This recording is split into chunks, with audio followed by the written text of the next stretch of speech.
அனைவருக்கும் வணக்கம். இது உங்கள் குரலகம் டிஎன்பிஎஸ்சி யூடியூப் சேனல். நான் உங்கள் சிவசண்முகம். பரிந்தோம்பி காக்க ஒழுக்கம் தெரிந்தோம்பி தேரினும் அஃதே துணை. குரலோட பொருள் என்னென்னா, எம்முறையில் ஆராய்ந்து பார்த்தாலும் ஒழுக்கமே சிறந்த துணையாகும். எனவே ஒழுக்கத்தை காப்பது கடினமானாலும் அதனை விரும்பி காக்க வேண்டும். டியர் ஆஸ்பிரண்ட்ஸ், இன்றைக்கி நம்ம பார்க்க போகிற வீடியோ பாலிட்டி கொஷின் பேங்க் சீரீஸோட டே 8 வீடியோ. ஸோ மறக்காமல் எல்லாருமே நோட்ஸ் எடுத்துக்கோங்க. கண்டென்ட் பிடிச்சிருந்ததுன்னா லைக் பண்ணுங்கள், ஷேர் பண்ணுங்கள், கமெண்ட் பண்ணுங்கள். மறக்காமல் நம்மளோட யூடியூப் சேனலை சப்ஸ்கிரைப் பண்ணுங்கள். அப்படியே பெல் ஐக்கானையும் கிளிக் பண்ணிக்கோங்க. அப்போ தான் நாம் போடுற வீடியோ உங்களுக்கு உடனுக்குடன் வரும். வாங்க வீடியோக்குள்ள போகலாம்.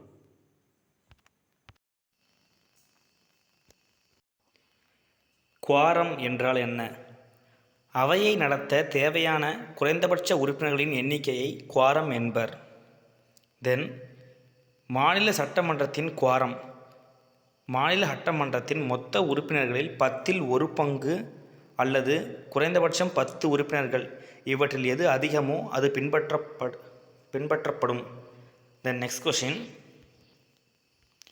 கங்காரு முடல் என அழைக்கப்படுவது யாது? மசோதாவின் முக்கியமான உட்கூறுகளை மட்டும் விவாதித்து மற்றவற்றை தவிர்த்து வாக்கெடுப்பு நடத்துவது ஆகும். கில்லட்டின் என அழைக்கப்படுபவர் யார்? சபாநாயகர் தான் கில்லட்டின் அழைப்பாங்க. எதனாலன்னா, நேரமின்மை காரணமாக மற்ற அலுவல்களை விவாதிக்காமல் நேரடியாக அவையை முடிவுக்கு கொண்டு வந்து வாக்கெடுப்பிற்கு விடுவது. தென் நெக்ஸ்ட் கொஷின், ஒத்திவைப்பு என்றால் என்ன? நாடாளுமன்றத்தை அடுத்த அமர்வுக்கான தேதியை குறிப்பிடாமல் காலவரையின்றி ஒத்திவைப்பதை குறிக்கும். தென் லேம்டாக் அமர்வு என்றால் என்ன? புதிய மக்களவை தேர்ந்தெடுக்கப்பட்ட பிறகு பழைய மக்களவை கூடும் கடைசி அமர்வு லேம்டாக் அமர்வு எனப்படும். Then next question, article 72, article 161 இதை பற்றி பார்க்க போகிறோம். குடியரசுத் தலைவரின் மன்னிப்பளிக்கும் அதிகாரம் ஆர்டிகல் 72. 89 கூட்டினோம்னா 161 வந்துடும். இது ஆளுநரின் மன்னிப்பளிக்கும் அதிகாரம். தென் நெக்ஸ்ட் கொஷின், மாநில சட்ட மேலவை உறுப்பினர்களின் எண்ணிக்கையை நிர்ணயிக்கும் அதிகாரம் யாரிடம் உள்ளது? பாராளுமன்றத்திற்கு. தென் நெக்ஸ்ட் கொஷின், ஆர்டிகல் 94 என்ன சொல்லுதுன்னா, சபாநாயகர் அல்லது துணை சபாநாயகரை பதவியிலிருந்து நீக்கும் நடைமுறை பற்றி கூறுகிறது. Then next question,